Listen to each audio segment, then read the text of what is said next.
Hey, what's up? Dusk here. Let's get started with this guide. First, let's take a look at the Arcanum. It's up here in the upper right-hand corner.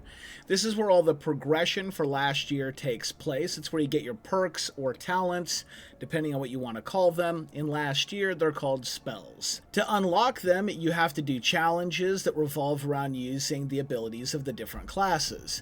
The assault part of the tree is up here, and you just do assault things. You can mouse over the locks to see exactly what it is you need to do, and you do need to unlock them in order. First this lock, then this lock, then this one. Or if you decide to do the scout tree first, this lock, or this lock, or whichever tree you decide to do first, and as you can see, you can eventually unlock all of them to get access to all of the spells. Now when you first start, everything's going to be locked, and you're only going to have access to 2 spells, which is going to be Brawler and Human Tank. Simply left click, and then click on where you want them. It does not matter which slot you pick them in. All abilities in the game are passive and always on, or turn on whenever you do something. For example, Human Tank automatically activates anytime you're working on an objective or trying to rescue a teammate from a closet. Brawler honestly is so good, I still use it in my builds now. Everything is pretty straightforward. The only one that is a little confusing is Hightail when you get this one unlocked. Melee hits temporarily increase movement speed. This makes it seem like if you get hit by melee, you move faster so that you can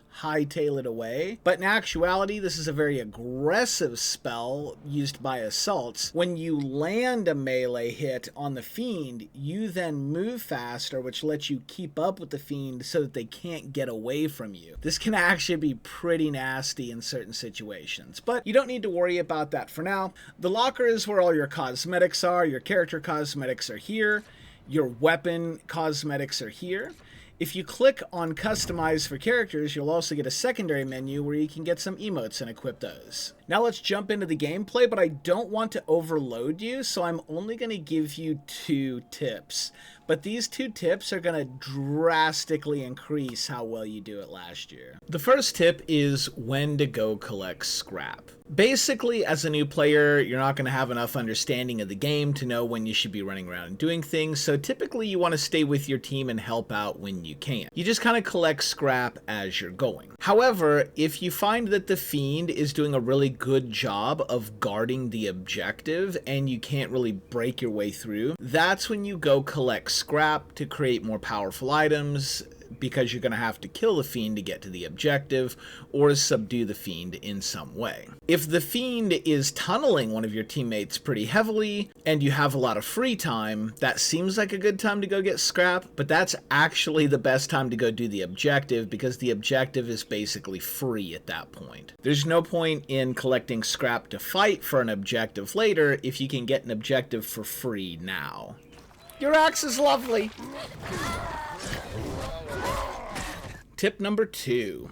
Don't overcommit to fights. Basically, you always want to run and kite from the fiend. If you have stamina, you can pretty much outrun any fiend in the game. So make sure that if you are hitting the fiend, you're hitting them when their back is turned or they're focused or chasing someone else. If you're an assault and you want to hit them, you still probably need to kite and run away. If you have a medic healing you as an assault, you can go ahead and tank a few hits while you wail on the fiend, but you will still want to start to run away once you get below half. Just keep in mind when you run, you kind of drag the healer behind you, so make sure that you sprint as fast as you can so that you don't get your healer killed instead.